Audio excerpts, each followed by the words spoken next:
things to help your cause and things to avoid that could hurt your cause. So, anything you want to add to that, Neil? No, I agree. It's about being somewhat politic. I had a sentencing last week on a case involving one family member that committed some sex acts against a child. And some of the family members got up and talked about vengeance and retribution and following him the rest of their lives. And judges are actually more interested in hearing about the impact of the crime on the victim and the impact of crimes on the community. So there are certain things that people need to keep in mind when they talk to the court. Okay. It would Yes. be nice to get a little more notice, like, couple days, 3 days, so you can get time off from your Right. work to. I understand. show And up. that last court appearance was such a fiasco. For those that are going to participate in this Court Watch program, and anybody else, I'll be more than happy. You can stop by our office. I can show you how you track cases that occur in Central West End. And you don't need to call down and try and get a hold of the attorneys. You don't need to call the police department and try. All this can be tracked through the Circuit Attorney's website and through a website called CaseNet. So all you need is the suspect's name or the defendant's name, and you can track the case and do what I do. I track the defendant. I sign up to receive emails when they have a court appearance coming up. So it's all computer generated, and it was a fiasco last time because the computer told me that the time had changed. They told me this on a Sunday, which there's no court on Sunday, so I should have known. But they told me there was a court change and there wasn't, and so sometimes you get the notifications a couple weeks in advance, and sometimes you don't get it until several days in advance. And not all court appearances require, correct, Neil? Not all court appearances require somebody from the community to come down. Some of them are just procedural hearings that last several moments, but a bond hearing is something that would impress the judge if we had people show up, and definitely at sentencing. Yes, Meg? Do we need to get T-shirts? We could. You want to be? We do have we do have ID badges in our office that say that have our logo on it. So you're just going to use those, but we could do something more fashionable. Can you say about getting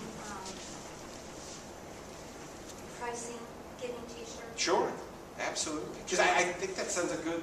I really think that the most meaningful thing is when there's a bond hearing or there's a sentencing hearing. It means a lot when the prosecutor can say to the judge before the hearing, there are 7 people from the neighborhood who are sitting in the courtroom who are here to watch what happens, and one of them wants to speak about the impact of these kinds of crimes on the community.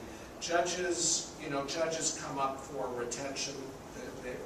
Every once in a while you're called to vote on whether or not to retain the judges, and they're sensitive to what their reputations are in the neighborhoods and the communities. And I think the most important thing is just to be able, for a prosecutor to be able to say to the judge, there are people here from the neighborhood who are here to watch and even if you don't want to talk, it means so much to the judge to see that the people are there to monitor what the judge is doing. Neil, what gets the judge's attention? A colorful T-shirt, baseball cap, a badge. What is it that? Anything that at some point someone has to say to the judge. Someone has to say to the judge, there are 6 people, or 7 people, or 5 people. The people in the second row are here from the neighborhood. They're watching what's going on in court today. They're here to support the prosecution's request for a high bond. From my perspective, the most important thing is, as a prosecutor, the most important thing is if there are people from the neighborhood there to support what the prosecution is requesting, you say something to the prosecutor before the hearing, we're here from the neighborhood, we're interested in this person having a high bond. The prosecutor gets to say that to the judge. That makes an impact. Honestly, I don't think it matters if you're wearing a hat or a shirt or a hoodie. To pick an item out that's in the news lately. It's just that the judge knows that there are people from the neighborhood who care enough to come down and are concerned about what the judge is doing. Jim, what's the normal notice, like on this last one, you know, because I came over and all that. What's the normal notice for these bond hearings? I just got a notice today for a hearing on a robbery suspect from the Cathedral Square neighborhood, and that's the 20th. So, you know, that's ample notice. That's So that's 3 gonna weeks. really, but you'd be really looking for people from Cathedral Square, not like, Not necessarily. They're all citizens of the city. Right. And And it's all West End, although Cathedral Square isn't part of the NSI, and these robberies happened at Maryland, Maryland and Newstead.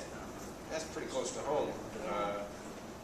And there was 3 there, so that we know of. So that hits pretty close to home, I think. And so if we could help Cathedral Square with some folks down there. so you'd be sending an email. But, well, this particular hearing that I got the notice about is not something that would require a lot of people down there. It's a preliminary hearing in Division 25, and, which I'm kind of surprised it's not in grand jury, maybe In that case, isn't the robbery.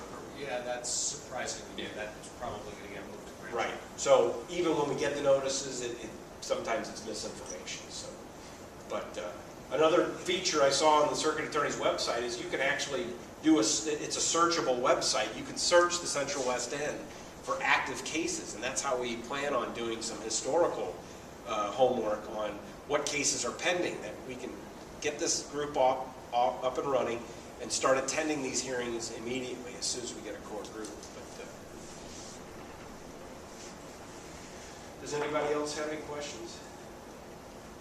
Gary, you got anything you want to share with the group, or Roger? All right, thank you all for coming out. I appreciate it. We're under an hour, so that's a success. The gentleman right here is from the Mahler Ballroom. Joe is your first name? John. Don. I'm sorry.